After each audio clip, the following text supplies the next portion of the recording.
Right, you're very welcome to the RTÉ Soccer Podcast. I'm Raf Diallo. Lots for you today from the League of Ireland and something we spoke about a couple of weeks ago, which was Keith Andrews, and he's officially Brentford manager since Friday. We'll talk about that later on today with Graham Gartland and Barry Murphy. But first, the Republic of Ireland women's have been in action stateside, and Euro 2025 is kicking off this week with the two Group A games live on RT2 and RT Player. Details on that later. And of course, you can find us on RT.ie, YouTube, or wherever you get your podcasts. I'm in good company for the start of today's podcast, Shelbourne's Rachel Graham and our former Ireland teammate Méabh and Búrca. How are you both? I'm really good, Raf. How are you? Yeah, not too bad now, and getting excited now for Euro 2025. We're going to have every game live on RTE from the tournament in Switzerland from Wednesday, as I said. But Maeve, you're actually well ahead of all of us. You're already over there in Basel. Like, what is the mood in the city at the moment? Because that is obviously hosting the host nation in the opening game on Wednesday. Yeah, it's positive signs all around the place. You can see even when I got into the airport, you could see the stuff up showing that the tournament is on, and yeah, you can almost feel the buzz around the city. Still 2 days out, but I'd imagine on Tuesday and Wednesday in particular before the opening game, I can imagine there'll be a great atmosphere. I was at the Women's Euros opening game in Old Trafford when that was on in England, so I'd say it'll be a great atmosphere, and yeah, really looking forward to the tournament as a Yeah. whole. Yeah, and you were telling me, I think that the temperatures, like we're going to talk about temperatures in terms of the Ireland US game, but Switzerland isn't escaping a bit of the heat either. No, it's not. It's like mid 30s today. So, yeah, I'd imagine by, the 8 o'clock games or 9 o'clock here, it have cooled down a bit, but it's still going to be late 20s, at the lowest, I suppose. So it's going to definitely play a factor. I'd imagine we see a lot of cooling breaks like we did, yesterday for the Irish game. So it'll become a factor. But I mean, I suppose it is the same for all teams, and they're all European teams too. So some of them will be more used to that than others, but definitely it will come into play, I think. Yeah, and Rachel, I suppose from a domestic point of view, and even within the Shelbourne camp, I know Ireland obviously haven't qualified, which probably does take a slight bit of the buzz away from a sort of Irish supporters' point of view. But is there a bit more sort of talk about the tournament, even like among yourselves? Yeah, look, it's, obviously, like you said, it's so disappointing that, we got so close as Ireland, but we just didn't get there. And we see when we were in the World Cup in 2023, the buzz that are created. Look, a lot of fans travelled over, and even the buzz that was back here, like it was brilliant, and obviously hard to know that we're going to miss out on that. But look, it's always really good to look forward to a tournament where we're watching the best players around Europe play, and it's all something that we're definitely excited to watch. Obviously, you would like to have the few familiar faces, or being able to go over and travel and support Ireland. So I can imagine it's a tough one for them now watching the games, having played against USA, and we're looking around all the other friendlies around Europe who are preparing now for their European tournament, and even Wales that we're looking at, that that could have been us. So look, it obviously it creates a buzz here. It's great to watch the games, but there's always going to be that missing feeling that we could have been there. Yeah, we'll build up to the Euros very, very shortly. We'll go group by group. But first, let's talk about Ireland. Obviously, in the US, back-to-back 4-0 defeats. Thursday first in Colorado, and then last night as well in Cincinnati. All the games were live on RT2 and the RT Player. And first off, let's listen to Anna Patton, the defender, just on the ridiculous conditions that they had to put up with, and then also Carla Ward on a question of what value Ireland would have got out of the games, which is something you touched on last week, Rachel. So they were both chatting to Tony O'Donoghue. I actually don't think words can describe it.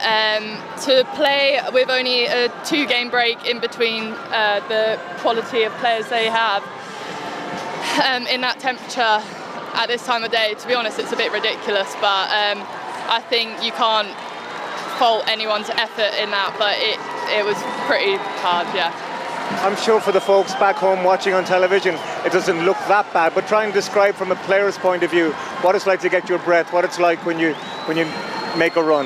Yeah, I feel like as soon as your heart rate gets up, it doesn't come back down because of the heat. Your body is just trying to work hard to cool itself down, and it can't do that because the sun's just beating down on you, and along with the heat, it's extremely humid. So yeah, there's girls that ran their out there today, and I think it's credit to the fight that we have, but it is pretty hard. Yeah, we had on 22 minutes there was a couple of players asking to come off. We couldn't make those changes. Then at half time we had sadly 3 forced changes, physically fatigued, and a couple of them were, safe to say, unwell at half time, so had to make those changes. And again, even through the second half, players almost begging to come off, and we couldn't do anything about it. So look, they've left everything out there and been sensational. Does that make you question the value of these two games, though? Because if players were that affected and begging to come off, I mean,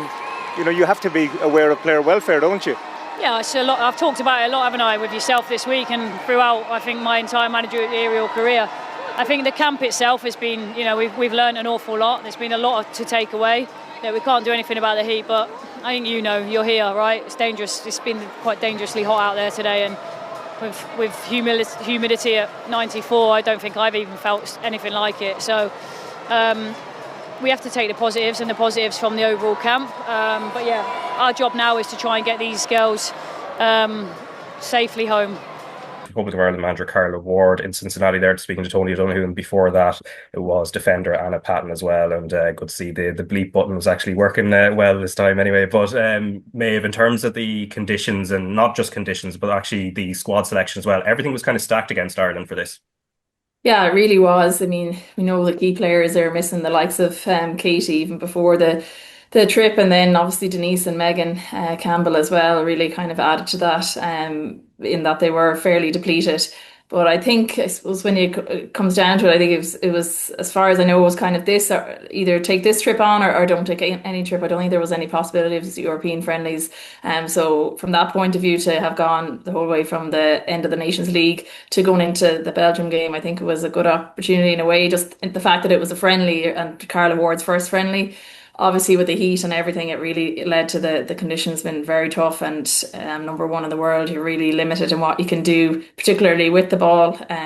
We did see her change shape in that, so that was, without the ball, they will have learned a lot. Obviously, in possession, they wouldn't have learned a great deal. It's just, they obviously learned to do better with the ball, but they were limited in what they could do. And in fairness to the US, were just incredible to watch, and two different sets of 11s, and not even their first 11 at all, so probably their second and third 11s. And I think really if they picked anyone from probably about 100 players, they really are, so their depth in their squad is unbelievable, really. Yeah, and Rachel, just in terms of the idea of value, because you brought it up on last week's podcast, particularly on the ball, and that there wouldn't be a thing of, being having to park the bus. But in the end, I think from both games, that is largely what happened. So do you feel there was much of any value in terms of the matches themselves? We don't know much about in terms of the sessions and the training, though. Yeah, look, I think, you can always find something that's of value from a camp or from these kind of games. And we knew going into them that this was the reality where it was going to be. We're playing number one in the world. We're not going to dominate possession. We're not going to be on the ball a whole lot. But I felt, the first game, it was obviously their better kind of 11, the USA, and, they just completely dominated the game, and we were barely on it. We barely even got kind of close to them. But in the second one, we did, have, I'd say, a little bit more of the ball, and we did get up higher with the pitch. And there was once or twice where we kind of broke away, and maybe our final ball or our final decision just let us down. And when we do come up against the likes of Belgium, that's possibly where we're going to get goals from, either possibly set pieces or if we do get a breakaway. So I just think coming away, if you're looking at something to improve on, it's just those final moments and the final third, because we're not going to get a whole load against USA, obviously, but likewise against Belgium, we're not going to get a whole load. And it could be like we've seen when we played Scotland, to get through to the World Cup, it was one chance that we got and we took it. So, it could be very similar against Belgium. Yeah, and then in terms of the Belgium game, obviously months away now, Maeve, but in terms of the fringe players for Ireland that may have stood up, any of them that may have put a hand up in terms of further involvement for the playoff in October? Yeah, I think the likes of even Hayley Nolan did well, didn't look out of place when she was there. Although not a fringe player, I think Abby Larkin did enough, in my opinion, to be starting. I think whenever she's on the ball, I think she looks very lively and kind of holds possession at some stages better than others. I know Chloe Mustaki got a go as well in the defence, but I think it was a tough night for all of our tough 2 days really for our fullback positions, just given the quality that they had as wingers. And I definitely think we looked better. I know Carla was adamant she wouldn't be changing the shape, but I think now after last night she did change into a back five, and I think at times it does suit us, just given the quality of centre backs that we have. We can have three centre backs on the pitch, it does give us, I think, that kind of bit more freedom then in terms of our wing backs can push on as well. But yeah, it was good to see players on the pitch who wouldn't have got as many minutes. Saoirse Noonan as well getting on the pitch after her goal down in Porky Queeve will have done her good. And yeah, there's a lot of those players, the fringe players, who'll be looking to kind of cement their place even in the squad, not necessarily in the starting team, but really want to be getting called back each time. Obviously, we didn't see Ella Malloy come on. I thought we might see her get minutes. Erin Healy was limited as well in what we saw, but yeah, still, I don't think anyone did themselves. They all did themselves justice, I suppose. But it was a tough couple of games. Yeah, and Rachel, in terms of Chloe Mustaki, from her time when she was at Shells, she spoke quite well after the first game, and it would have been quite meaningful, I suppose. First start in 3 years, and I think she was quite open about the fact like she didn't even know whether she'd be back playing football 15 months ago as well. Yeah, Chloe is someone's probably the most resilient player you'll ever come across. She's obviously had struggles with her health and then, an ACL injury, and then I think it was kind of a hip injury she struggled with for a long time. So she's really had an up and down kind of rocky road to her professional career. So I think for her it was, a big moment, obviously a really tough ask of her, but I thought she done really well. Obviously, considering the opposition, you're not going to win every 1v1 battle or every ball, but I thought she done really well. Especially given the conditions, her lack of game time at international level to just adjust and come up to that level. And she is someone who's always been so professional and has really looked after herself. And like I said, so resilient where, anything that's thrown at her, she'll always deal with. So I think she's definitely done herself a favour. Obviously, we speak about Katie McCabe and what's her best position. And look, we know she's a brilliant left back, but if it is a case where we can get Katie higher up the pitch to affect the game, and if we have an equally good left back in Chloe Mustaki, it could possibly even free up Kate McCabe to be a more attacking, dangerous player for us. Yeah, and let's turn our attentions to Euro 2025. As I mentioned earlier, all the games from the opening game all the way to the final will be on RTE, and the big kickoff is Wednesday, of course. So just a little word on the coverage. So Iceland versus Finland, the 5 o'clock kickoff Irish time. That's in the Arena Thun. That is starting on RT2 and RT Player coverage at 4:30, and then it's followed immediately coverage at 7:30 of the host nation Switzerland, who are playing Norway in Sant Jakob Park in Basel. So that's at 8 p.m. kickoff. And starting with that Group A, so when you look at it, Finland, Iceland, Norway, Switzerland, Maeve, for the host nation Switzerland, it's a very Nordic looking group of opponents. But how are they looking going into the tournament? Because it seems they're a little bit out of form, and there's a little bit of uncertainty. The only thing they will have in their advantage, of course, will be being the home nation. Yeah, that's it, exactly. And I suppose it can't be underestimated. Obviously we know England won the Euros last time out, and they were the hosts, and you could definitely feel it from I watched them in a few games in that tournament, and really the atmosphere and the fans really do get behind the home nation, and I'd expect the same with Switzerland too. I think their key players is probably Leah Valti, who's Kate McCabe's Arsenal teammate, and she's a veteran at this stage, really, but she just kind of anchors that midfield so well, I think, for them. And she's a lot of experience and vision as well. So I think they'll be playing through her a lot and hoping to get the best out of her. But yeah, I think they'll see the group probably as one they'll expect almost, I think, to get out of. It'll be tough. With Norway in there, Norway are always a threat, but definitely Switzerland, I think they'll be looking to. It's a tough game to start with, the one against Norway. They probably would prefer to be starting against Finland maybe if they had the choice. But yeah, it'll be an exciting opening day for sure. Yeah, and Rachel, I suppose Norway will be favourites in this group to get out of it and maybe top it, but there would be a little bit of pressure based on the last couple of tournaments they've had. Yeah, like Norway, have always had, top players. They've Ada Hegerberg, who was the Ballon d'Or winner a few years ago. They've Caroline Graham Hansen, Frida Maynham, and Gora Wrighton, who are like big, well-known players, but they've always seemed to be a team that kind of, I suppose, underperforms in tournaments, given that the players that they have at their disposal.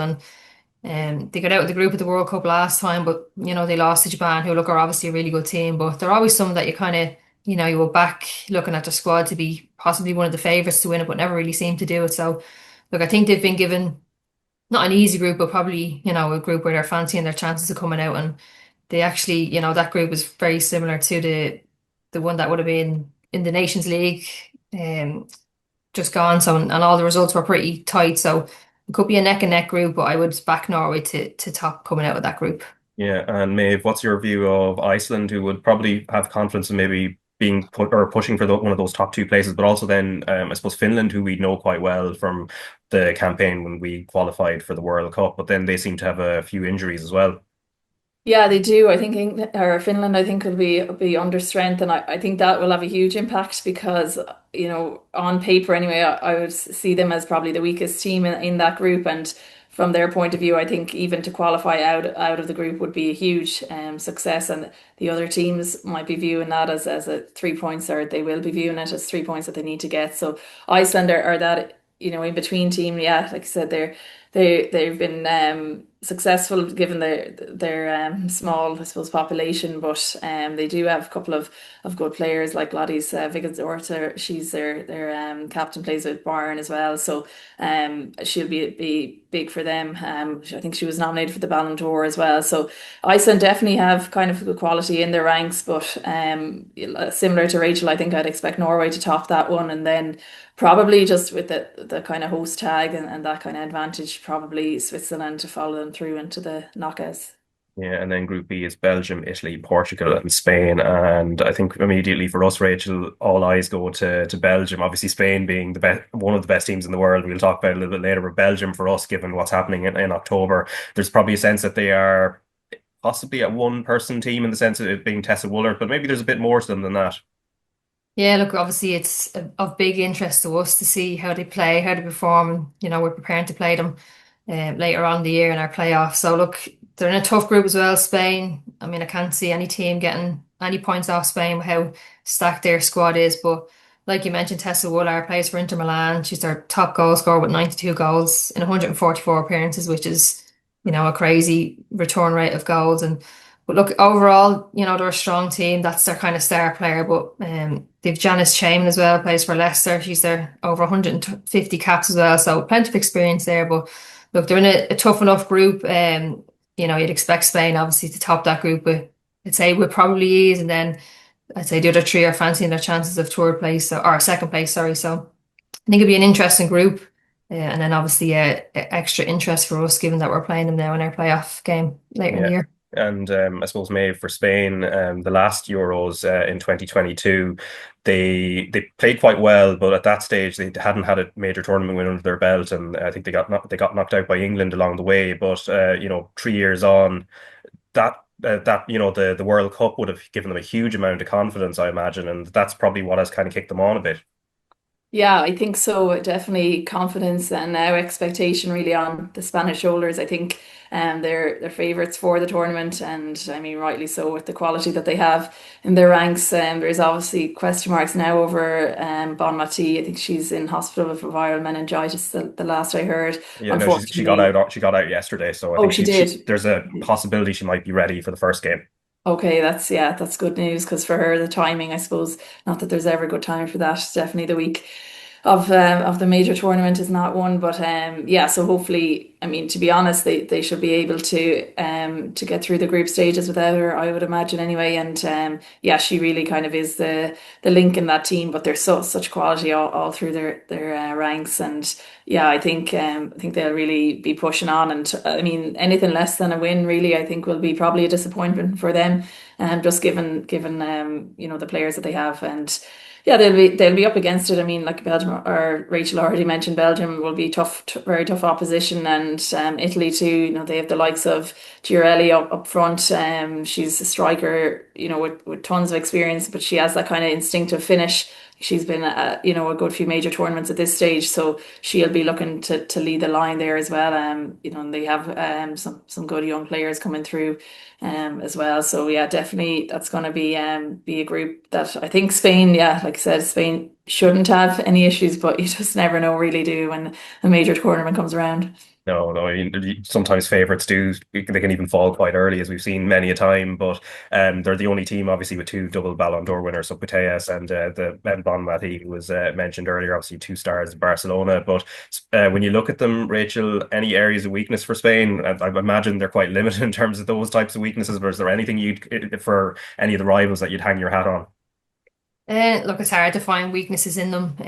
But if you look back at the Champions League final, a lot of them would have appeared in, and we kind of gave Arsenal no chance at that time, and they went on and beat them. So, like every team, has an off day or has a bad day, and look, it is hard to pick out. They are defensively good. They have some really good defenders. But look, they're obviously kind of known for all their attacking play, and even if they do concede, they'll probably score two, and they'll outscore you. That's probably their plan. So I think in the group stage, I can't really see them having too many issues, and they are kind of on the right side of the draw where if they do top that group, they'll play the runners up of Group A, I believe. So, that's the kind of handier side of the draw. But, when they come up against the likes of possibly a France, Germany, or England, we might see them under a bit more pressure at the back and see what they're kind of really made of. But I think we'll have to wait until the later stages to see that type of pressure against them. Yeah, and maybe the other team that we just need to mention as well, Portugal. Obviously, they have their own star in Kika Nazareth. You mentioned Italy, and they have Girelli up front for them. But can you see Portugal getting themselves into the mix? I think they'll be competitive. Like I think they won't get completely overthrown or that, and they are a team that's still, I suppose, in development stages a bit. They'll be obviously ahead of us in terms of that, but they'll I think they'll set up smartly like all teams do now. It's not we're not going to see score lines like we would have in the past, particularly with women's football, just because of those gaps. They have so much resources now, video analysis, all that kind of stuff. So they'll have their homework done on Spain, Belgium, and Italy. And I think I can't see them getting out of the group, but at the same time, I do think they'll be competitive and they'll kind of give it a good go. And yeah, they're a team I think we'll be watching on because I suppose you're always in a way fighting for or kind of cheering on the underdog a lot of the time in the early stages anyway. Yeah, and then Group C as well. This one looks really kind of interesting, kind of evenly balanced as well. So that's Denmark, Germany, Poland, Sweden. It's a tricky one for Germany, I suppose, Rachel. And given how they've performed in some of the major tournaments in recent times, where they have sort of fallen off their pedestal a little bit. Yeah, and kind of when I was growing up, say, or my early 20s, like Germany would have been the big name in women's football, would have been the most dominant team in Europe, but they've kind of fallen away from that in the last few years. And look, they got to the final of the last Euros, they were beaten by England, but in the previous World Cup, they didn't even get out of their group. So it'd only be a case of them taking anything for granted. Look, Sweden, don't know if you'd even call them a dark horse because, they're so highly ranked, but could possibly go on and either get to a final, win it, or a semi-final. So definitely not to be overlooked. And probably maybe Poland might be the weakest one of that group. It's their tournament debut, but they do have Payor who plays up front for them, and we've seen her playing for Barcelona. I mean, she's over 100 international goals. So I think sometimes if you have such a star player up front who can score goals, you'll always have a chance. And then the likes of Denmark, Pernilla Harder, who's a big name in women's football, 78 goals. And then there's some good young players as well coming through. So look, their favourites probably to top that group, but it's definitely not going to be an easy ask of them. You'd imagine they'll beat Poland, but Denmark and Sweden, could be a tough task for them. Yeah, and Sweden and Denmark in terms of getting that top two, Maeve. It's interesting their most recent meeting. It's not all that long ago, but it went 6-1 to Sweden, so they really laid down a marker. Yeah, they did, and yeah, like Rachel says, not so much dark horses now, especially with that result too. But definitely will be looking to be in there in the mix. Maybe have underperformed at times in the major tournament, but I think with always like that, with having a number nine, the likes of Blackstenius as well, up top, that the goals can come. And even like Roflo as well, who plays for Barcelona, that left back, left wing back, depends where she's put, but she's really, I think, can be really impactful for them. And yeah, I think that they will look to dominate, but the likes of Harder as well will look to have a say, and I'd imagine she's coming towards the end of a lot of these players. They've been veterans now at this stage, and I suppose they're trying to hang on nearly as well as much as possible, just because the fact that the game has grown so much, and now they will have played at lots of tournaments, but to be able to be part of it now, when it's there's so much interest in that, I'm sure they'll be really trying to lay their marker down, and yeah, just try to get one over on Germany, because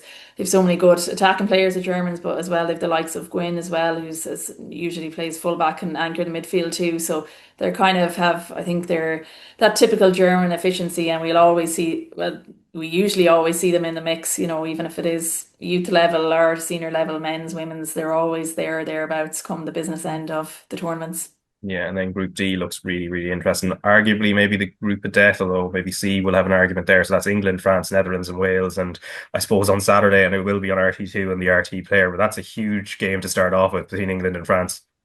Oh, it really is. That's the standout one. think I'll be in studio for that one, so really looking forward to it. There's just so much quality on both sides, and such history as well between the nations too. Real kind of hotbeds of talent for women's football, and ones who have kind of progressed the game as well. I think ahead of a lot of the others in Europe. So yeah, that game in particular stands out. I mean, you could list any number of players for England.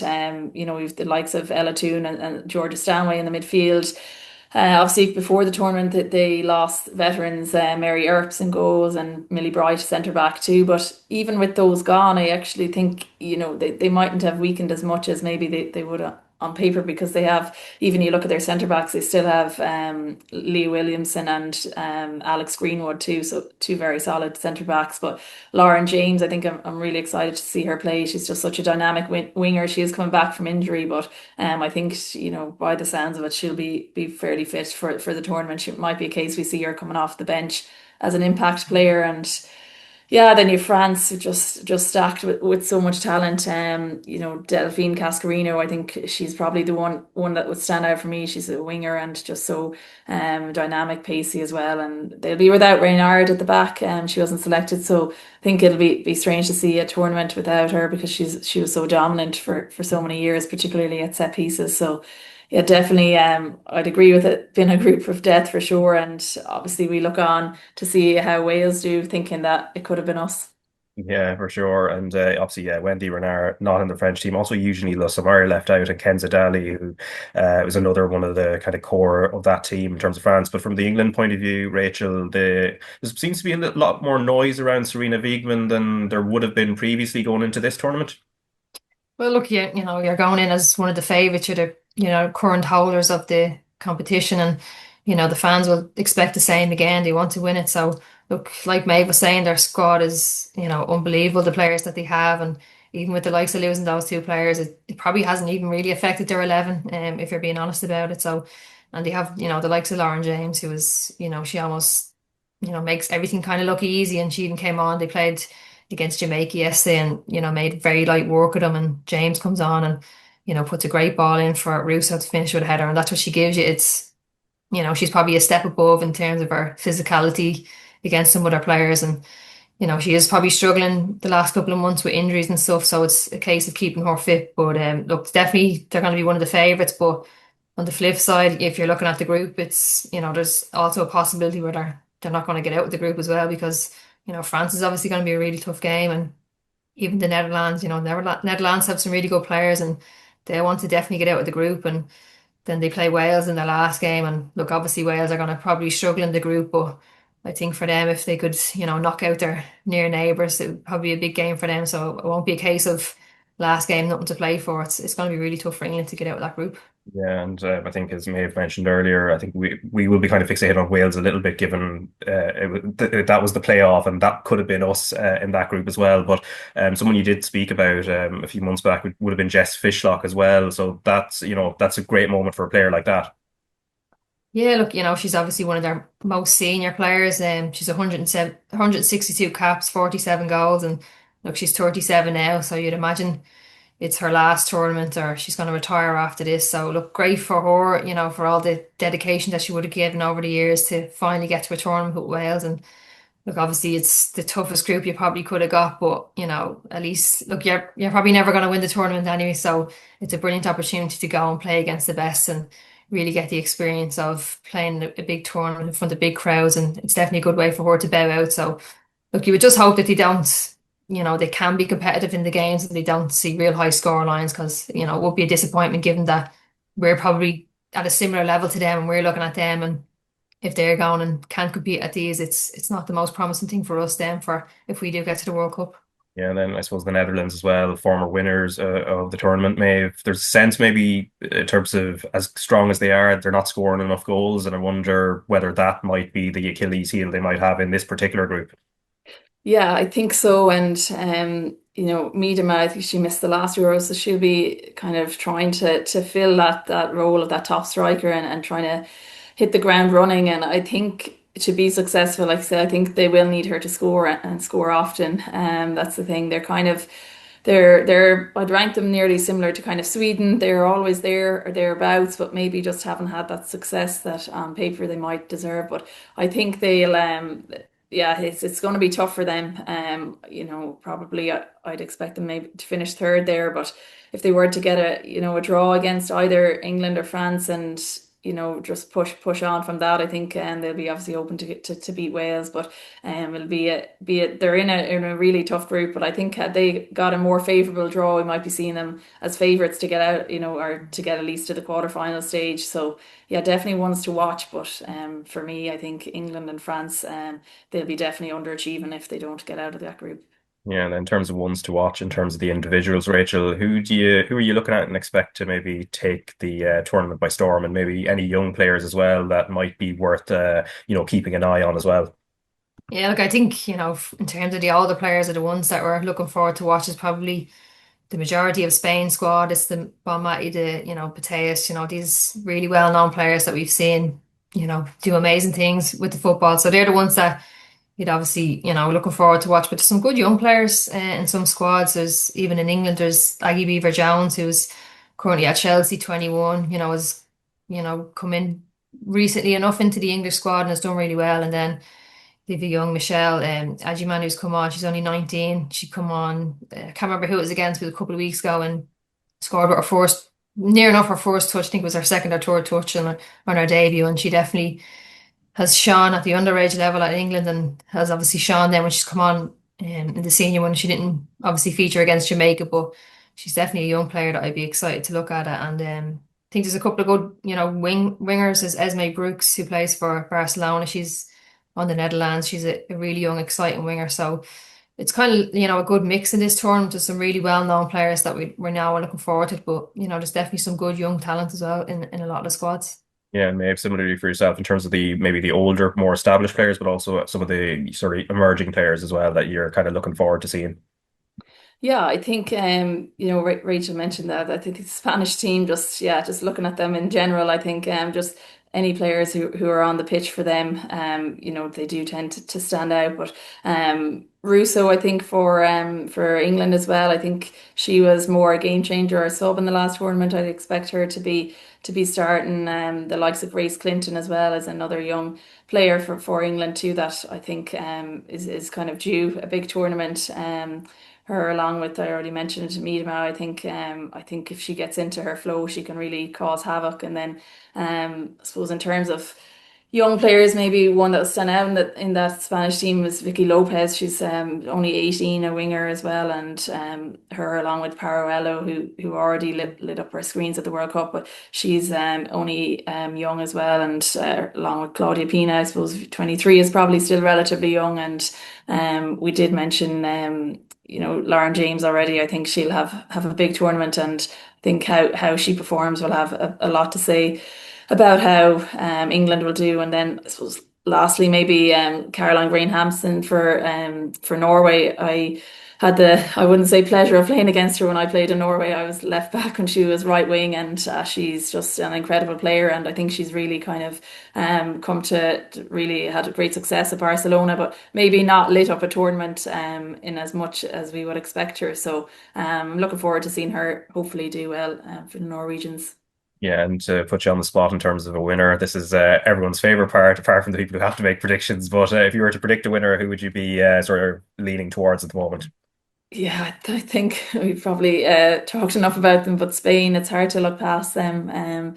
To be honest, yeah, I think they're going well, and yeah, the confidence after the World Cup, I think all expectation will be on them. I wouldn't expect England to be too far behind, but France as well, I think are probably due a big tournament, and always like to watch the French teams play. So that's three for you anyway. And Rachel, if I was to put you on the spot as well. Look, I don't think there's any other three that you would say. I just think Spain are so strong. It's very hard to see past them. I think England, France are the ones that are going to put it up most to them. So look, I'll go for a Spain win. Really, I'm not sure exactly how the draw will work out, but it'd be great to see Spain, England, or Spain, France in the final.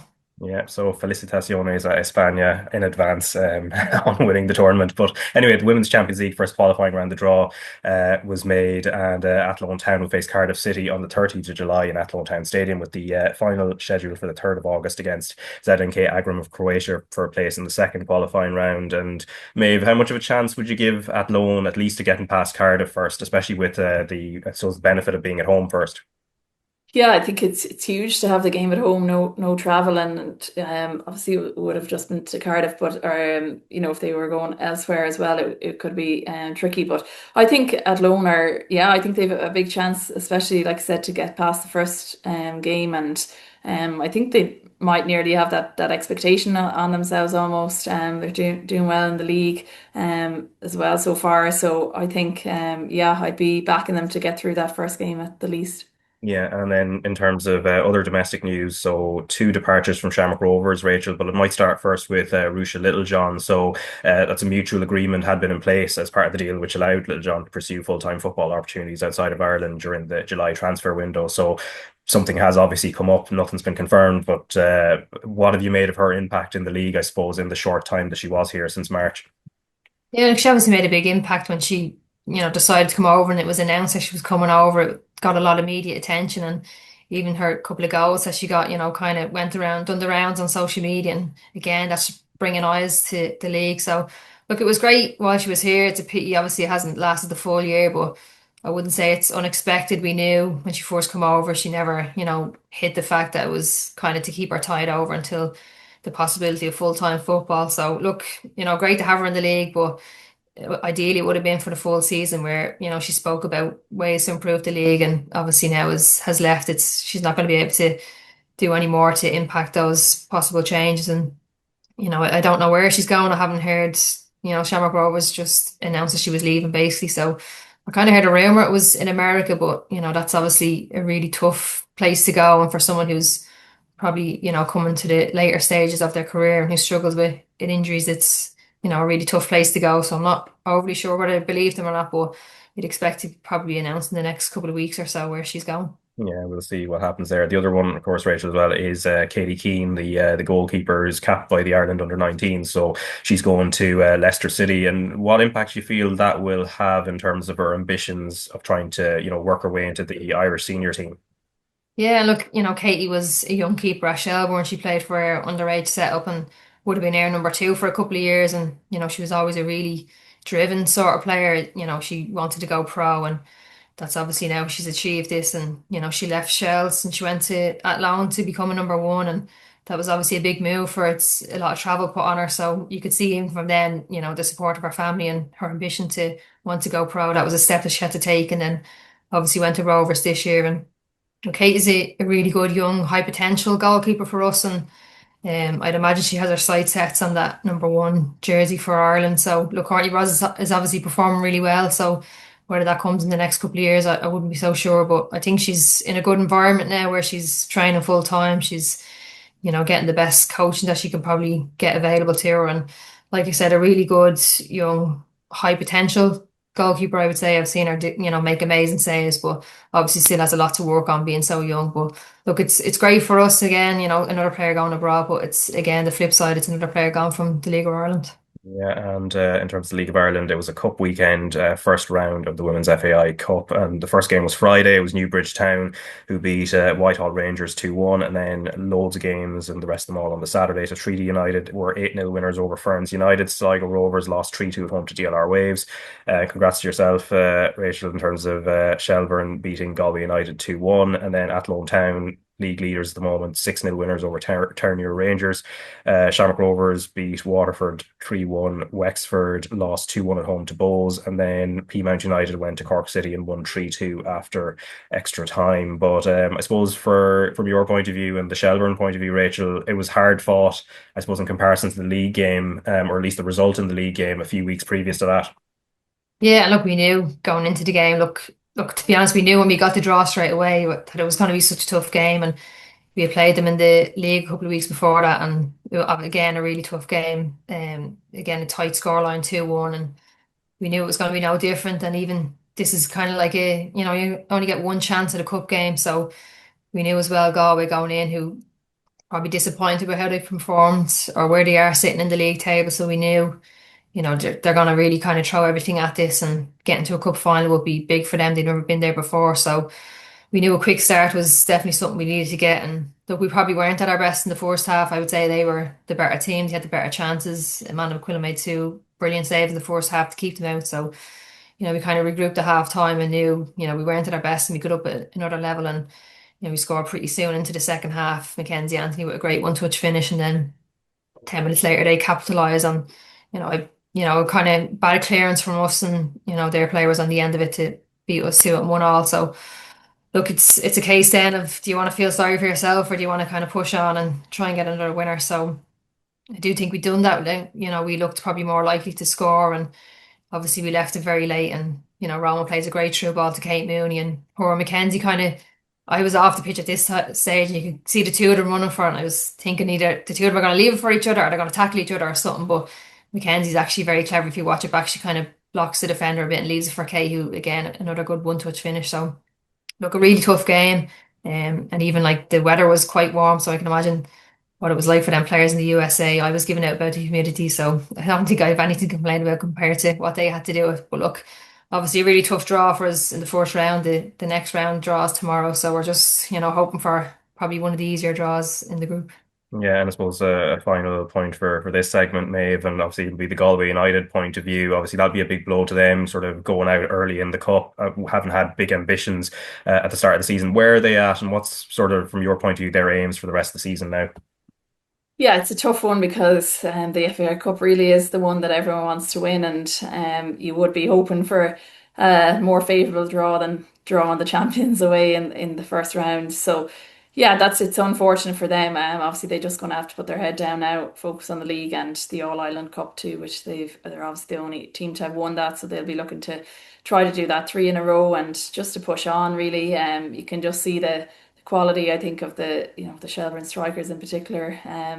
Mooney and Anthony, like they're top of the goal scoring charts and that, so it is hard to keep players of their ability quiet. But yeah, Galway will just be looking like that to push on, and yeah, overall I think the next round or the quarterfinals of the FAI Cup, the likes of having Newbridge in there, Newbridge Town, they'll be looking to get I don't know who they'll be looking to get, but they'll be hoping to try to kind of push on, and it'd be great, for the underdogs like that to prevail as well. Yeah. So we'll see what happens in the draw tomorrow. And of course, then the day after, it's obviously a big day for the continent in terms of Euro 2025 starting, and which you've obviously previewed brilliantly for us here today. So Rachel and Maeve, thanks very much for your time. No problem, Raf. Thank you. Thanks, Raf. Right, thanks to Rachel and Maeve there. And remember, Euro 2025 kicks off on Wednesday, and you can follow all the action on RTÉ as the tournament progresses.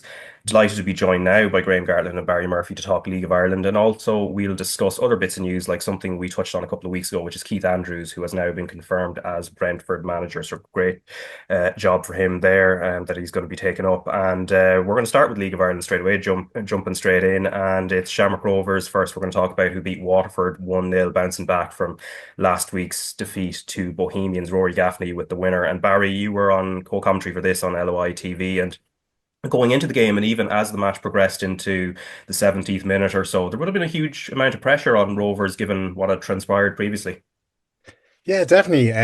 Something Rovers have always done really well is kind of bounce back from defeats against Bows, and they've become regular in the last couple of seasons. They've always bounced back with a decent performance and picked up points. And it was a tough one against Waterford, to be fair. They did a good game plan. They sat with five at the back, hard to break down. Rovers trying to penetrate, get Michael Noonan on the ball in behind. They just kind of scuffed out all that space in behind. Rovers had to play in front of them, and it was really Danny Mandrew on the day who was kind of orchestrating everything, trying to pick those little passes, but he was picking those little pockets just on the edge of the box, getting pot shots off, and that's ultimately where the goal came from. And McMullen, to be fair to him, had a really good game up until that point. Rovers again didn't threaten too much, but Anthony did. He did really well, cleaned up, and it was unfortunate for him. And that's the life of a goalkeeper, really, isn't it? It's Mandrew had a pot shot from the edge of the box. He spills it, and that man Rory Gaffney, who was only on for 20 minutes, probably should have got man of the match in the end. So I gave it to Danny Mandrew for probably the minutes on the pitch and what he did contribute when he was there. But yeah, listen, it's a big win for Rovers to bounce back and extend that lead. It turns out on the day as well. Yeah, and in terms of McMullen's the thing from the goalkeeping point of view, obviously it's an error. What would you have been looking to do differently in that situation? Do you think maybe is it a thing hold, not try and hold it, or maybe try and like palm it away over to the side? It's decisions, Raf. It's just as soon as he's hit it, he's got to decide if he's holding it or if he's parrying it, and it's one of those ones where he's kind of gone in between. Incidentally, kind of Ed McGinty had a couple of them in the first half where he just decided nice and early. As soon as it was hit, he got his palms out. He knew automatically what he was going to do. He was going to bang it out and away from goal. McMullen's too upright in that position. He doesn't get his feet across. He has his kind of his chest out, goes to take it into his midriff and it just glides off his chest and back out. You're just looking at to shovel it out for a corner and deal with it from then. And to be fair, he did a couple of them earlier on that he did do that.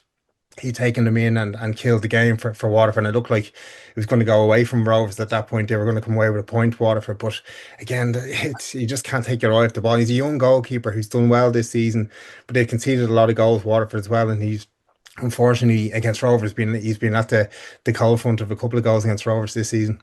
Yeah, and that's seven without a clean sheet now for Waterford, Graham, regardless of how well they actually played in the game. But the defending as well, I suppose, there's obviously McMullen spills it and then Gaffney is first onto it. In terms of the anticipation from the Waterford defenders, what would you have made of that in that situation?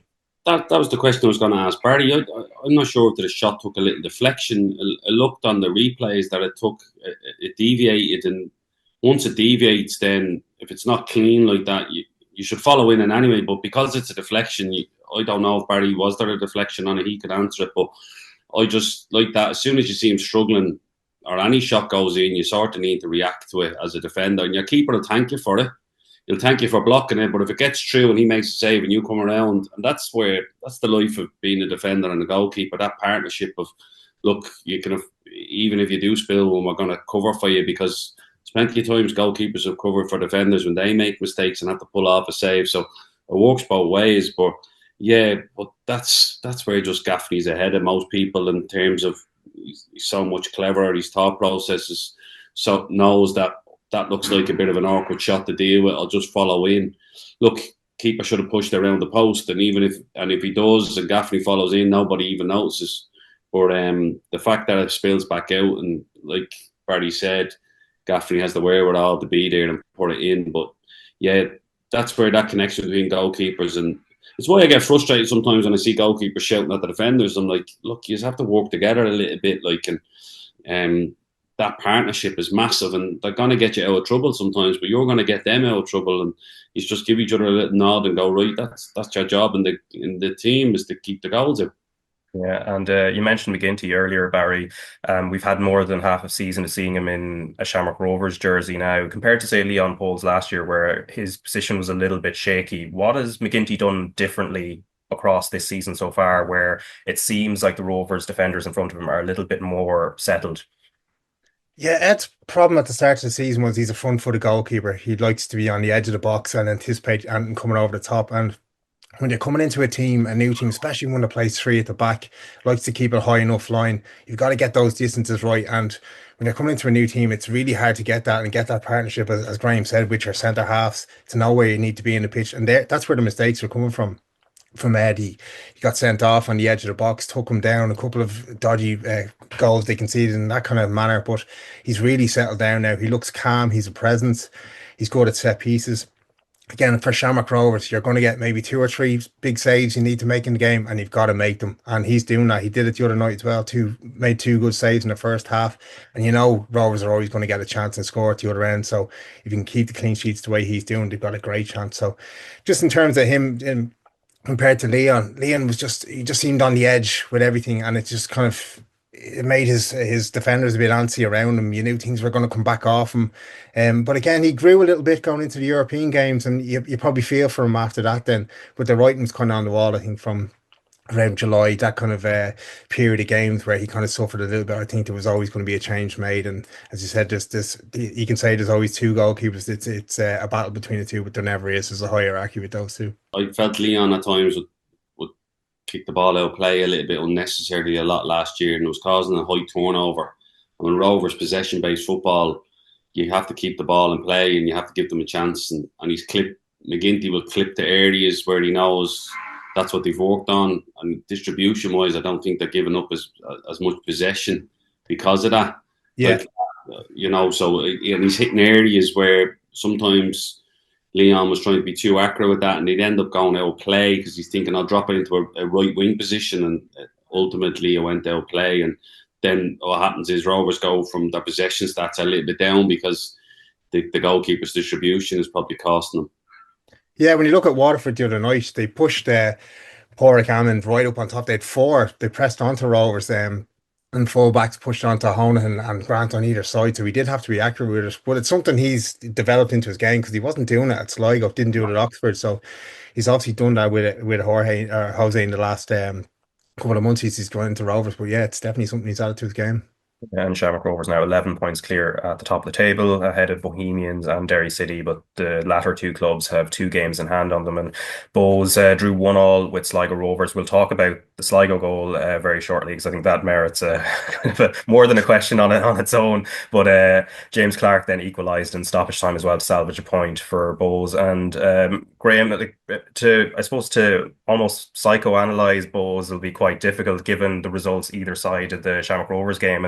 And what Alan Cawley said on the LOI TV commentary on the night was there's no use beating Shamrock Rovers if you don't do the business tonight. And they didn't do the business in terms of getting all 3 points and putting extra pressure on. So, like, how do you judge them based on like the games either side and even the performance against Shamrock Rovers? I know there's the sort of John Giles phrase of take every game on its merits, and maybe that kind of applies in this sort of situation. Yeah, but taking every game on the merits is ultimately what will make you challenge for the title. And I get that. Look, they were fantastic against Rovers, and they've probably been the one team that has put it to Rovers consistently over this season. And that's the third game they've played against them, and it's the third victory they've had. So they're one of the only teams to come back as well once Rovers go into a lead. So they show character in that. My thing with trying to win a title or trying to be in a title race or put yourself in a title race, and Bows are a work in progress here. It's only when he's 18 months in charge. So for them to even be where they are, pushing on and trying to get into Europe, that's their remit, I'd say. If they can challenge next year and build on it, a couple of transfer windows again. But winning the games you're expected to win is what makes you a title contender. It's going and looking at a fixture, and we all look and go, Bows should win that. And you check the result at the end and you see, it was a 1-0. And it might have been a scrappy goal similar to Gaffney's. And you go, all right, he didn't really perform that well, but result is the result, and they move on. And that's the thing that I felt in the last few years in the league, bar last season. I felt a lot of teams weren't winning the games they were expected to win. A couple of seasons ago, Derry went to Sligo. They were after getting a good result against Rovers. They go and beat Sligo, they would have put themselves into title contending. Rovers dropped points away to UCD. Derry lose to Sligo. And then before you know it, they're out of the title race. Last year, Shell's going up and beating Derry in a game they were expected maybe not to win, but they go up and they get a result to win the league and they win that game. They're the games I'm talking about. Winning games are expected to win when there's something on the line. And a lot of the other teams don't really have that at the moment, and that's going to stop them being consistent in the league, allow them to put a challenge in. Now, is there a title challenge on from Bows? I'm not so sure. I think Rovers are a little bit too far ahead, but it's building for having a title challenge next year to know what you need to do to put yourself in contention further down the road. And it's that consistency is key. So, yeah, look, they done really well and they showed a lot of fight to come back to get the equaliser. James Clark does brilliantly well. I read this morning that he's being linked to the UK. He had a brilliant game against Rovers as well, and it's great to see him follow up with a header. But for Bows to sort of really try and gather that spirit that he can go and win things, they need to sort of win the home games, but win the games they're expected to win, especially when they're playing a team second from bottom. Yeah, and they didn't lack in terms of chances, Graham, on the Bows side. I mean, a number of shots from distance before Owen Elding does what he does, and I suppose you can't really legislate for that at the same time. No, like we watched the goal and coming through, and it was unbelievable, and the aggression he had to pick it up as soon as he picked the ball up and travel with it. And you're thinking he's going to get until someone confronts him here. He's waiting to line up a shot, and then he saw one of the Bows defenders sort of go towards him and he just let rip, and it's unstoppable. And we were touching on it a little bit that Bows were attacking, and it wasn't that they committed too many people forward, is the back line never squeezed up with them. So that gap became big, where when you're attacking like that, get your back line up with you. So if you do concede possession, then you're set in transition to go and stop it. But take nothing away from what Elding does. He recognises that space, pops into it, drives a good 20 yards, and then it's a good 30 yards out. And I'm not sure, someone was saying the keeper might have done better with it, but no, he had no chance. Like, there's too much power and pace, and was on the ball to get near it. Barry will touch on that. I'll get your take, Barry. I think everyone saw it and everyone was amazed by it as well. Apart from, I think, looking at, if you actually watch the replay, there's someone at the Chip fan who has their back, or Bows fan in a Bows jersey, was their back completely turned to the action, didn't see it at all, didn't even bother turning around, even when they hear the, well, I suppose, mostly groans in the stadium. But in terms of the actual goalkeeping, was there much that can be done there? It's a low percentage shot in a certain sense, and maybe from a goalkeeper's point of view, Barry, that they want their defenders to engage a little bit further, but at the same time you'd probably rather Elding take a shot from distance, even though this is not his first rodeo in terms of scoring goals from that distance. Yeah, well, you've got to look at the player and who's running at you. And Graham said it was the initial pass from Sligo. It split Devoy and McDonald when they're running, and it was a great ball into Elding, and Elding's got yards of space to run into. The back four to stay where they are. And Charaska actually starts on the edge of his box because he's waiting for something over the top. As soon as that ball goes, he starts to fall back a little bit. He's on the penalty spot, and then he falls all the way back to the 6-yard line. And you're kind of looking at it going, that's an unbelievable strike initially. And then you don't see feet moving from the goalkeeper. You're going, is he unsighted? Is it too quick? Is it too high? And then I saw another angle from the sideline. It's one of the Bows TV had their own angle on it, and you see where it actually goes. There's no keeper in the world saving it. That's just being honest with it. It's initially from the camera from the gantry, you think maybe there's a chance, and then when you see from the other side, he just has no chance. It's right in the corner. It's up high as well. From a standing start, you just have no chance unless you're kind of anticipating and getting a side movement before it's hit. That's the only way you've got any sort of hope. But at that height, you're just not saving it. Yeah, and let's listen to Alan Reynolds, now Bohemians manager, and he was talking about the stoppages in the second half, and this is kind of interesting from a Sligo Rovers point of view. Yeah, I think that group of players does that every week. We've had numerous late goals, so I think the fans can see that's we'll keep going right to the end, and we could have scored right at the death as well. Frustrated, I suppose, with the stoppages and everything in the second half. It just continuous, but as I said, they're entitled to do, they're fighting for their lives. You picked up a yellow card. Was that due to some sort of frustration as well? Yeah, it is a frustration, but look, it's hard for the officials as well, but everyone's trying to do their best, but I just thought that, the amount of players went down, and you could have been here for another half an hour, with all the stoppages, but look, we get a equaliser. As Bohemians manager Alan Reynolds speaking to our own Adrian Eames after the game, or the 1-1 draw on Friday. But from a Sligo Rovers point of view, Graham, just that is almost alluding to sort of dark arts slowing the game down. We know Sligo Rovers have had issues in terms of defensively this season. So if, from John Russell's point of view, listening to that, I would imagine he would take a lot of satisfaction from it. Yeah, they've done whatever they could to make sure they came out with a result, whether obviously they're holding on for the win, but they're doing whatever they can to hold on to something. Obviously, they end up conceding the late goals, or to be frustrated with that because they score in the stoppage time that they're wasting. And this is the bit that you're sort of thinking to yourself, is you're wasting that much time and the ref ads are on, and then you concede the goal in that time. So sometimes it can be counterproductive. They've conceded 37 goals this season, which is an awful lot. You're bordering on nearly 2 goals a game coming up to, and you can't expect to win many games you're conceding that because you don't have the firepower. You need to score 3 goals a game to win, to come out with something. And I don't think anybody in the league has the firepower to be doing that other than Rovers at the minute. They're the only ones that seem to be, they're on 42 goals this year, which there's no one really near them. But I just don't get why teams aren't a little bit defensively more solid, especially in the predicament they are. They can get more bodies back and defend properly. And I'm not saying that as an ex-defender. I'm just, the glaring gap is there. It's there for all to see. The bottom 3 teams are on 35, 37 and 38 goals against.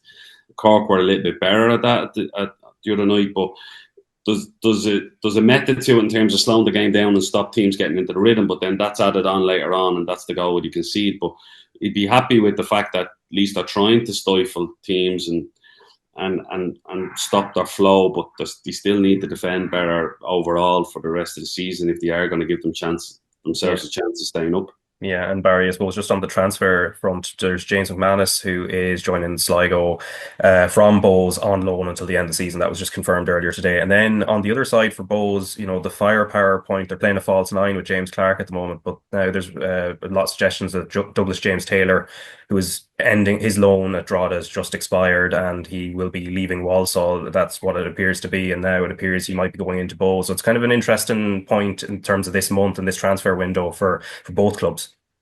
Yeah, that's a massive one if Bohs managed to secure him. Like he scored 9 goals in 13 games and he's only played 19 games last season. So he had a massive cup run as well, got the goal in the final. He's only 23 as well, so the age profile is brilliant for Bohs. It's kind of consistent with what they've gone out with this season, but they need an out-and-out number 9. You look at James Clark, and I'm surprised Bohs didn't go something similar against Sligo.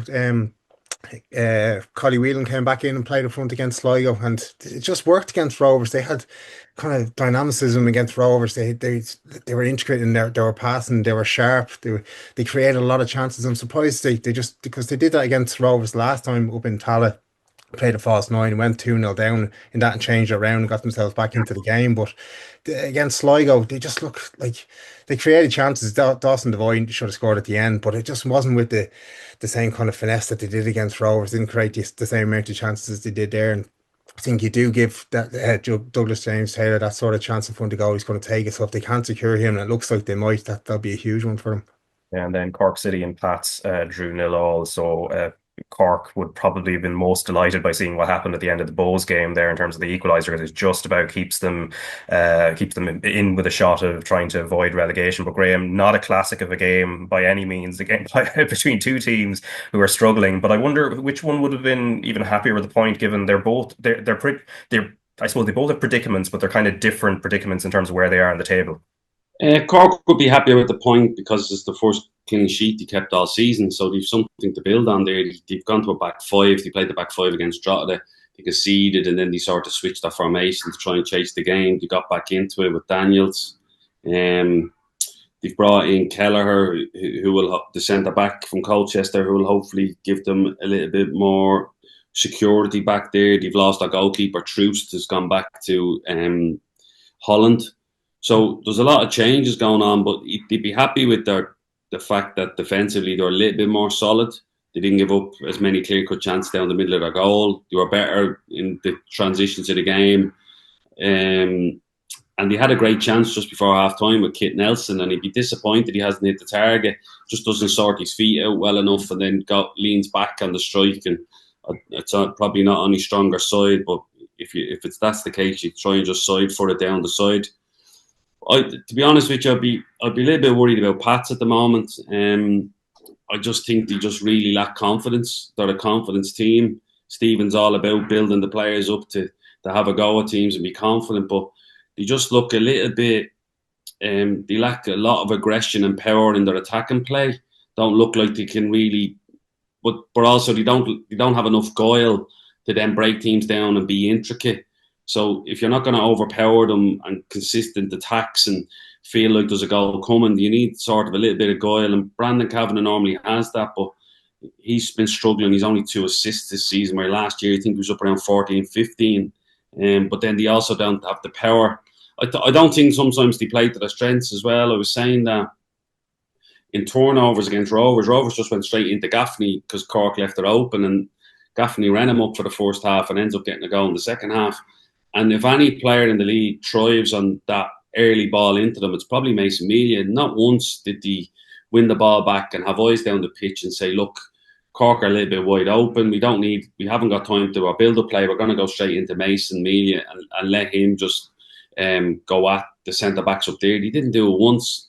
And you're like, success leaves clues. And from the game that I'm watching, I'm thinking, yeah, play Mason Melia, but at every chance we win it back on the edge of our box, we can go straight in, and that'll deepen them. And now we can have more time on the ball to pick our passes, and they didn't do it.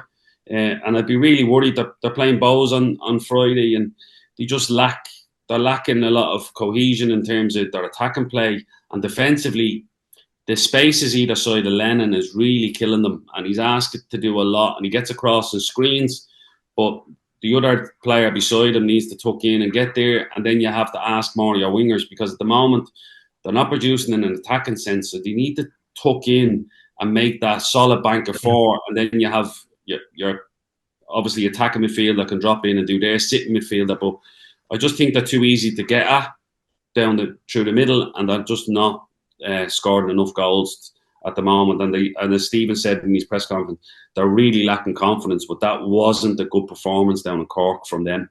Yeah, because it's in the last 5 games, and we've touched on it over the last couple of weeks, because it's actually been this kind of growing trend. So in those 5 games that they've played since the break, 4 of them they haven't scored a goal. And Barry, they have had chances in some of those games, but just something is flat and something is missing. Yeah, I think it needs a massive overhaul, Raf. I don't think they're Stephen's players. He inherited them from last season, and he got a tune out of them in the last 9 games to obviously secure that European place. But there was a bite about them. There was contracts on the line, and you just look at the moment, and you don't like to say it, they look soft at the moment. I think he's already started to isolate certain players within the squad. Breslin hasn't been involved. I think they probably need 2 wing backs, 2 full backs. They need a midfielder and probably another centre forward. So they're on a 0 goal difference, and you look at the defence. Joe Redmond hasn't been anywhere near what he was last season. Joseph Anang's been really poor in the last month. Mulroney, 21 goals or 21 appearances, 0 goals. El Bazzetti, 2 goals and 2 assists. Keane and Amelia, can they play up top together? Probably not. So he's been trying to put square pegs in round holes, trying to get them both on the pitch, and it hasn't worked. And you're talking about confidence, and the confidence they had in the last 9 games of last season. It's the polar opposite at the moment, and I think there'll be massive changes in July. Yeah, and then just in terms of the Kit Nelson miss as well, I think Graham touched on it from the striker's point of view. I suppose the goalkeeper is less relevant in a certain sense in this chance than maybe when we were talking about the Elding one, or the Elding goal earlier. But I noticed Anang, he didn't really move much, so it seemed to be like either sort of like a pick your spot kind of situation. But what's that one like from a goalkeeper's point of view, where it looks like a goal will come, only that ends up being a bad miss? Yeah, but sometimes as a goalkeeper, you're better being in a bad position and hold that position than moving around the goal. And that's kind of what you're always taught as a goalkeeper, is to sometimes just hold your position, because it's easy for a striker. They wait for that movement for you to go and do it. So it's probably in his mind, listen, I hold my position here, and make his mind up for him, and it's up to him and go and beat me. I'm not going to open the goal up for him. And it's Joey's good at that. Like, he's good at making saves and things, but his all-round performances in the last month just haven't been there, and it's a chance they should have taken.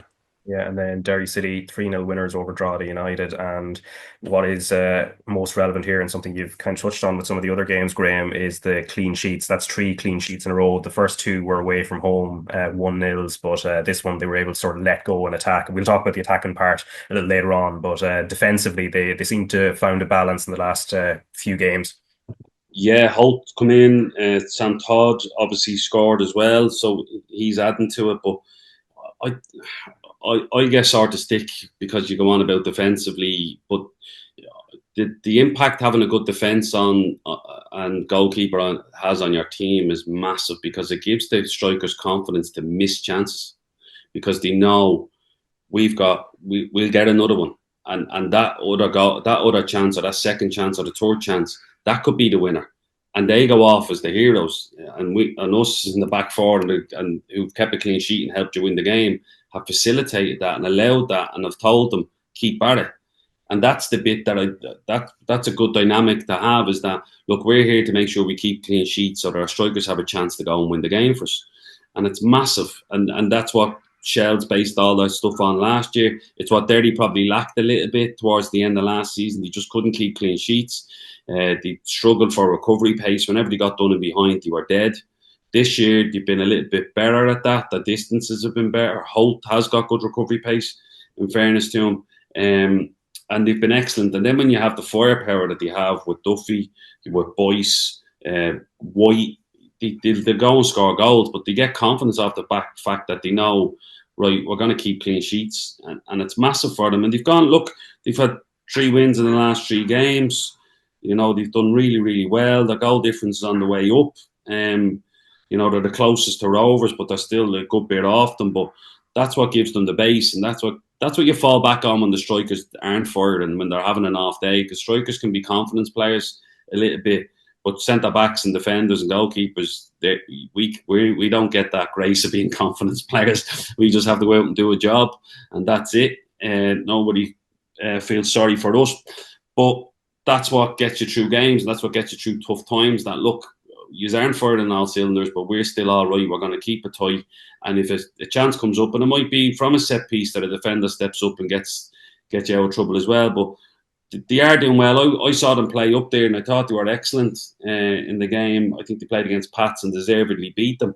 And then they go and lose a couple of games. I think, come on, like that. So you have to kick on here. But at the moment, they're the closest to Rovers. They win their 2 games in hand. They go on to 43, which is 5 points behind Rovers, and then you still have to play them. So they'll be slowly confident, and they've no Europe this year. So maybe they can put a title challenge together.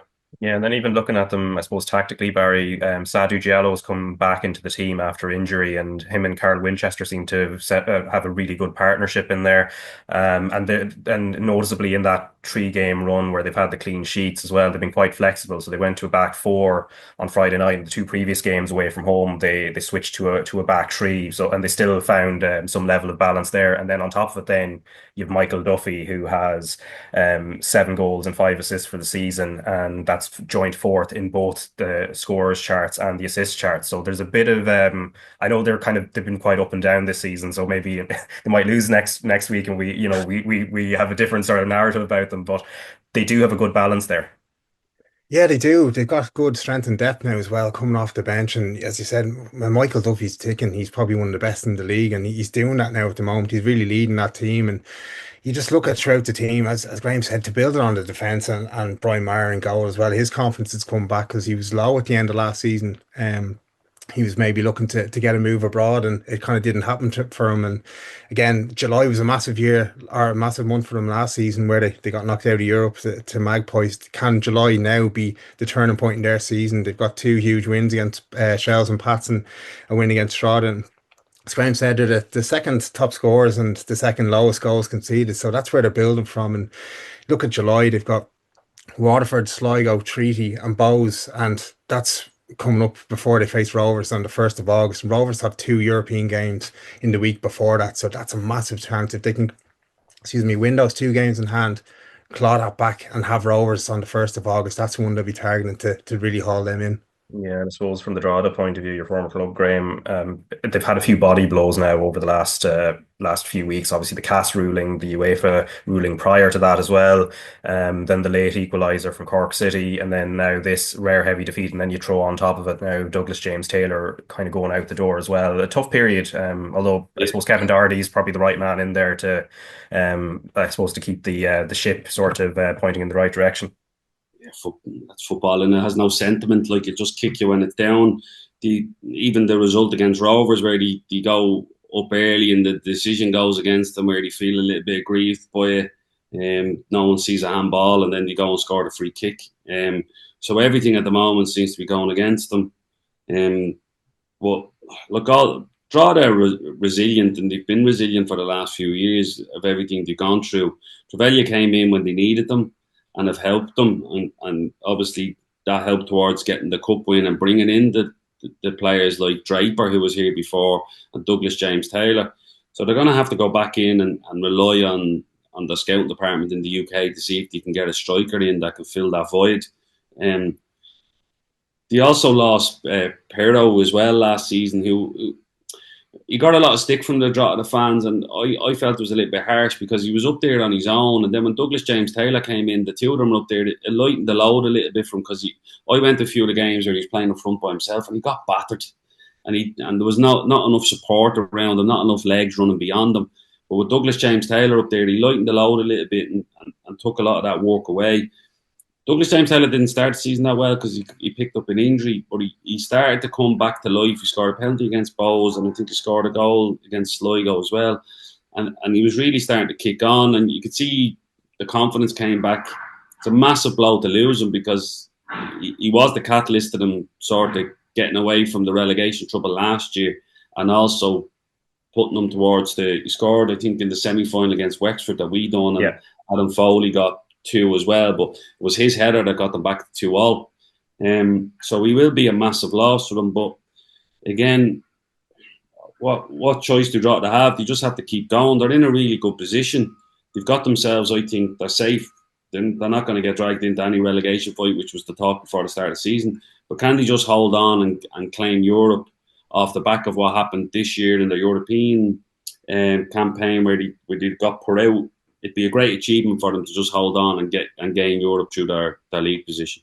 Yeah, and if losing Douglas James Taylor is a blow, same for Galway United in terms of losing Moses Dyer. Now, he wasn't involved in the 1-1 draw against Shelbourne after he got sent off against Sligo Rovers a few days previous to that, but he's joining the Cambodian club Phnom Penh Crown. Now, they triggered his release clause, €30,000, and according to the Irish Independent, he will earn a 6-figure amount after tax. So good going for him, and congrats to his bank account there as well at the same time. But at the same time, John Caulfield, he did say it on the other hand as well. They wouldn't have got him in the door if it wasn't for a clause in the first place as well. So, and particularly as a provincial team, which was kind of his wording in terms of describing where Galway are now. But in terms of the impact, Graham? Oh, he's been brilliant. He really has. He was something that they needed because they were lacking that sort of firepower. I think Hickey was the one that was scoring a lot of their goals from midfield. Walsh was up there fighting a lonely furrow at times, but he's been excellent. I mean, the goals he scored have been brilliant, and they've all been different. He's a lot stronger in the air than people realise because he's a small little. He wouldn't be over 6 foot, but he has a great leap and he has the ability to hang in the air. Has a little bit about him. We saw that with the fight last week where he wasn't happy with McMahon's tackle and he went back at him. Now, maybe he knew he was leaving and just thought, well, I had enough of this. But I really liked him. I thought he was really good for the league. I thought he was great, and obviously the people in Galway took to him because when you go down there and score goals, they're obviously going to take to you. So, yeah, I think it's a massive loss for Galway. It's something they've been missing because, look, they're not defensively as strong as they were last year, but they were making up for it because they were scoring more goals. I think they scored the least amount of goals last year, if I'm right. So for him to go in this year and get them going on the goal front, yeah, I think it's going to be a big loss for Galway, and they need to do something in July to see can they get somebody in to replace him. Yeah, they brought in Malcolm Shaw, who had a couple of shots on goal that Kearns dealt with. But I suppose from the Galway point of view, Barry, with the context of everything that was going on in terms of Dyer going out the door, being able to dig out a point against Shelbourne, and we know we will talk about Shelbourne very shortly, but Shells are obviously in a kind of uncertain place. But still, from a Galway point of view, it's a good point to dig out. Yeah, it's a brilliant point, and their home form is going to be pivotal for them now. You don't want to be dragged into that kind of bottom 3. You want to be looking up at those European places where they have been kind of in the last season or two. But yeah, with Moses Dyer, they kind of changed the way they played nearly to fit him in, and he benefited from that. Hickey was kind of the main man at the time, and then he came in and Hickey dropped back into a more midfield role, and it'd just be interesting to see who they do get in because, like, you're taking 10 goals out of that team. Like, it's massive for a team that doesn't score a lot of goals. So, will they change things around? But the thing they have between them, John and Ollie, is unbelievable. Kind of nose to smell to pick out a striker, pick out a player, and they've done that in the past. And we saw some great players coming in from the two of them. So I'm sure they've got somebody lined up for July. For sure. Sorry, Barry. Do you not think the keeper should have done better for the second goal, or for the goal? Or do you think it was a foul? I thought for the Galway goal. I thought Keane should have put his knee up. Like I thought it was a goal. Yeah, I didn't think there was nothing wrong with it. Yeah, but from a goalkeeper, I'd be thinking, put your knee up. Like 100%. There's nothing. What Kearns has done this year is a couple of times he's had those where he's usually, like last season, he was brilliant, came out and claimed everything. And as you said, he took man, ball, everything. But this year, he just looked a little bit off. Yeah, you would have. There's a thing now around goalkeepers and putting knees up as well that referees were told to look out for it, that it was ball and knee and not the other way around. Like it used to be in our day, you come out and you get the knee in the back and then you claim the ball. Now it's looking at it. It's from the VAR kind of routines in England now where they're looking at that first, and the referees are told to look at it more here. Obviously, we don't have VAR, but they're told to look at it now. Where's the initial point of contact? Is it knee first and then claiming the ball? But yeah, I think you would have got away with it years ago where you come out and clean out everybody. But maybe there's a bit about him at the moment where he's not doing that. But yeah, he should have claimed it. Yeah, I thought he should have just like as they say, like if your goalkeeper's come with violence, but that thing of like just get 2 fists on it, get it away, deal with it. You get 2 fists on it, you're catching it, but that knee is up, that it stops you getting the contact that knock the ball out, or even arrive at the same time. I was just like, look, just protect the ball here, not about yourself, but don't give up a chance that you have a chance to spill it. Just protect the ball. That's right with it. Look, it's timing as well, guys. When you're running at it like that, if you're jumping from a standing start, you don't really get your knee up. It's nearly hands up and 2 legs are straight trying to get you up, and that's kind of what killed him as well. But if you're getting your time and you're reading the ball coming in, that's something I would have been good at because it was a smaller goalkeeper. It's getting that timing right, getting your knee up, and generally people won't come in. They might try and leave a bit on you, but you've got the ball safe at that time. But it's a young defender as well. Just block the runner and give the keeper a free run at catching it as well. They're the small little bits that are just going against Shelbourne at the moment. Yeah, they looked a bit defensively weak though. Even the goal down in Waterford, Ledwich heading back. You can look at Sean Gann, he's pointing to head back to his goalkeeper where he's probably saying, get that away, that's that kind of communication isn't there at the moment. Yeah, and obviously last week a lot of the podcast was dominated with Damien Duff's departure, which I think took a lot of people by surprise, which happened on the Sunday. But with Linfield coming up next week, Graham, and at the same time Joey O'Brien, I think at this stage he's applied for a UEFA Pro licence in terms of doing the course, but the club analyst Martin Doyle has one anyway, at least according to Sean O'Connor in the Irish Independent. But where Shelbourne are now, based on their domestic results, trying to build into next week, and with the whole spectre of the void that Damien Duff has sort of left.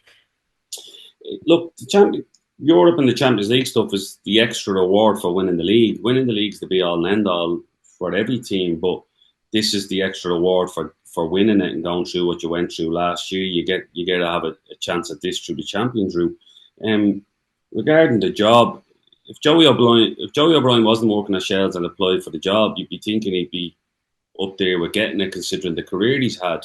And how well he's thought of as a coach. He's played for Ireland and he's played in the Premier League. So I've worked with Joey as a coach. I know what he's about. Very, very pragmatic, and just go out and do your job. But this is how you do it. Make sure you do it properly. And I think it's a no-brainer for Shells to sort of stick with him and have that continuity. And he's a lot of respect from the people who were there when he first went in with Damien, the likes of Luke Bourne, who would have dealt from Shamrock Rovers as well. Everything's been said about Damien at this stage, so no point in going into it, but they have to go and attack this game against Linfield. They have to go and say, look, this is our reward for last year, but we're going to make it count. We're going to really drive home what we're about. Defensively, we're going to be solid. We're going to, have a game plan to go in and go where to hurt Linfield. But again, it's about performing over the 2 legs and making sure that you come through. And if you had offered Shelbourne a game against Linfield, you would have took the hand off it. But as I always say in Europe, teams would have said the same. If Linfield said, you're right, you have a chance to beat Shelbourne over 2 legs to get through to the next round and maybe group stages further down the line, they would have taken it as well. So you have to be respectful of where we are in the pecking order too. But it makes for a cracking game. I have to say, one I'm really looking forward to. I'm not sure the last time we played against each other might have been had the cup final in, I'm going to say 05. And I think it was Linfield won, didn't they? Yeah, Linfield came down and won. And it was a big shock. It was a massive, massive shock because no one expected it because Shells were an unbelievable team back then. Yeah, and of course we're going to have the game, the first leg, live on RT2 and the RT Player next Wednesday. So that is going to be on the evening. Obviously, as you said, it's going to be a cracking game, going to be a good one to watch. Now, First Division, Bray Wanderers were 4-0 winners at Athlone. Dundalk in the top of the table game beat Cove Ramblers 1-0. Finn Harps were 1-0 winners at Treaty United, and then a thriller between Wexford and Kerry on Friday night. So that was 4-3 to Wexford in the end. And then on Saturday, UCD went to Longford Town 1-2-0. But I think the obvious one, Barry, to mention here is obviously the top of the table clash. And even looking at it, the Arubi goal that he got for, or the goal that Arubi got for Dundalk, it was just well taken, really kind of an instinctive finish as well, and an important win for Dundalk at the same time too. Yeah, it really was. And you look at it, looked like the chance had gone. He just back to goal. He defenders behind him, goalkeeper in a good position, and he just thought, I'm just going to get something on this. Brilliant finish, and it's a massive win for him because Cove are starting to build a bit of momentum. Obviously, Dundalk had their first loss of the season up in Finn Harps last week, and you're thinking Cove are really starting to motor here against a young Dundalk team that don't have winners in the team. You look at Keane Coleman, the likes who've done this before in the first division. Are they getting around the players, starting to build up momentum now? And that just really scuppers that win the other night. It really puts a halt to that momentum Cove have, and you expect really Dundalk to go on and push forward now and finish the job. Yeah, and in terms of the race for the playoffs and even for the clubs at the bottom, Graham, I mean, it's a strange season to follow in the first division in a certain way. Like, I mean, Finn Harps were struggling badly, and then suddenly they've pulled out a couple of 1-0 wins, and now they're not a million miles away from the playoff race. They're not in it right now, but they're not a million miles away. But then at the same time, if they lose a couple of games, the gap down to the everyone bar Athlone at the bottom, there's paper, there's a slip of paper between them. Yeah, the first division has always been tight like that, where I think a lot of teams going into the last month will think we're in with a chance of making it to the playoff. Obviously, other than Athlone, who are caught adrift. Big win for Bray. Like, Kevin McHugh's gone in, and he would have ran the whole academy of Finn Harps, and I reckon he's going to start blooding all these young players that he would have got in over the last 5 years, and he knows what they're about. I think the young goalkeeper is up there. I think he's playing. So. And it's the same with Bray. Bray are bringing in a lot of young players that are from academies, whether they were at Rovers or Pats. They've gone in.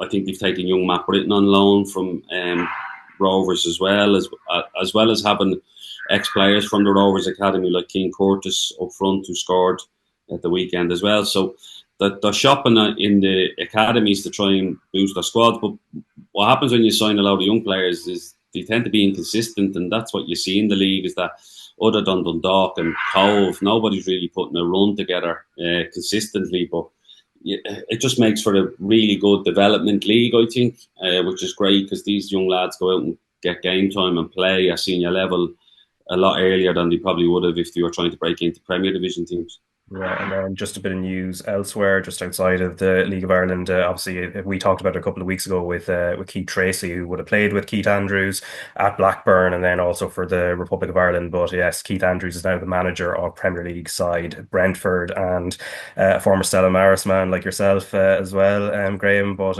he's obviously, there's been a lot of focus on the fact he's gone from set piece coach to manager. But do you find that kind of quite a reductive view? I suppose in the UK, there's kind of they wouldn't know him all that well, albeit there is a lot of respect for the work he did behind the scenes as part of Thomas Frank's setup. But what did you make of the appointment? I think to sort of say he's gone from set piece coach, they disregard the fact that he's been first team coach with the Republic of Ireland for the last 4 seasons under Stephen Kenny. And I'm not saying that was an unbelievable job that they all done there, but it's still the fact that he's done it longer than he was a set piece coach. And look, he's left the Ireland role when Stephen left, and then he gets offered that job. You're not going to say no to it. You're in the Premier League, and anything can happen. And this is what's happened because he's taken an opportunity to go and do it. He's obviously impressed the people that be there, and they have that model, and they've based it around that. Well, he's not going to deviate from the model. He's not going to go in and fight and say, oh, well, this isn't what I signed up for. He knows what he signed up for. They know what they're getting. And it's one of those things that you go in and do your job. But yeah, I do think it's a bit reductive to say, oh, he's a set piece coach, because there's no coaching badge for a set piece coach. That I'm sure people in UEFA are probably inventing one now just to make a few bob off the back of it. But there's no. So he has been a coach. So disregard the fact that he's gone and got his pro license and done all the work and had 4 years doing it in Ireland and other jobs around. Yeah, I do think it is the word you use, reductive, is probably right. But look, we were talking off air about, I'm not sure who the last manager was from the Republic of Ireland. I'm not sure if it goes back as far as Roy Keane. Martin O'Neill obviously done it as well, but he would be considered Northern Irish. So we don't have a lot of managers and coaches from here working at the top level in the UK.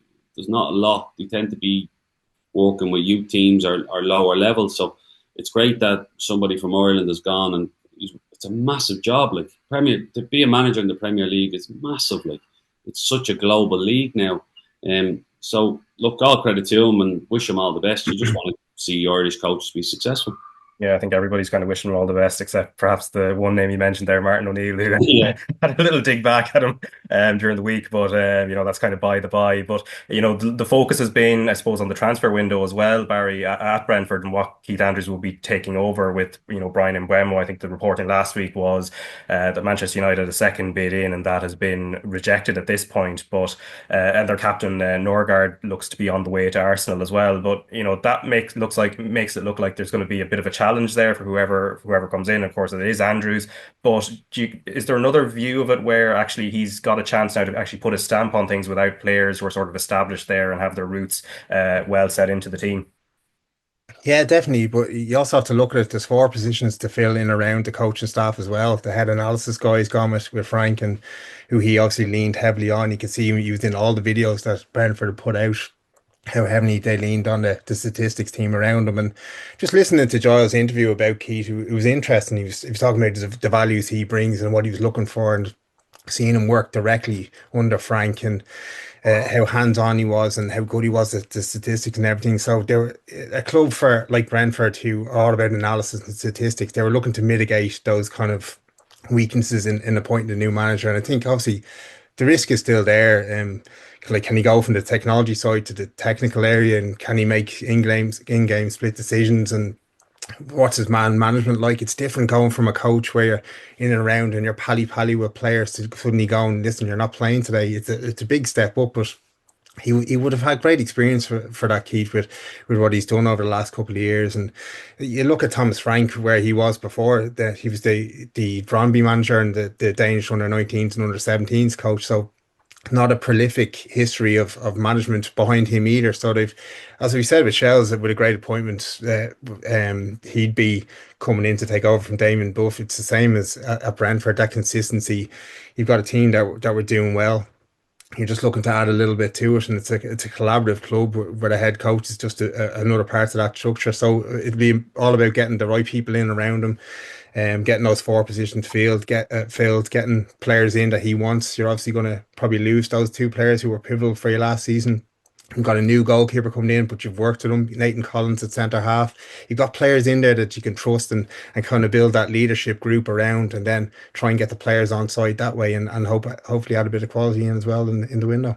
Yeah, and as I think Graham alluded to earlier, there's he's one of a number of managers or Irish managers that are in the English Football League. So Kieran McKenna at Ipswich, Conor Howerton at Barnsley, Brian Barry Murphy was recently appointed by Cardiff City, Alan Sheehan, who's also gone in at Swansea City, Noel Hunt at Reading, Grant McCann at Doncaster Rovers, Martin Patterson at Notts County, and Dean Brennan at Barnet. And Graham, I suppose the other bit of news as well, it's in terms of players, it's Andrew Omabamidele, who was probably a little bit lost at Nottingham Forest, but the loan at Strasbourg towards the in the second half of last season really put him back on the radar. Now he's gone there permanently. Looks like a good move. Plenty of football for him. Yeah, well, it's very hard to break into Forest because defensively they were so strong, and they're not going to change that.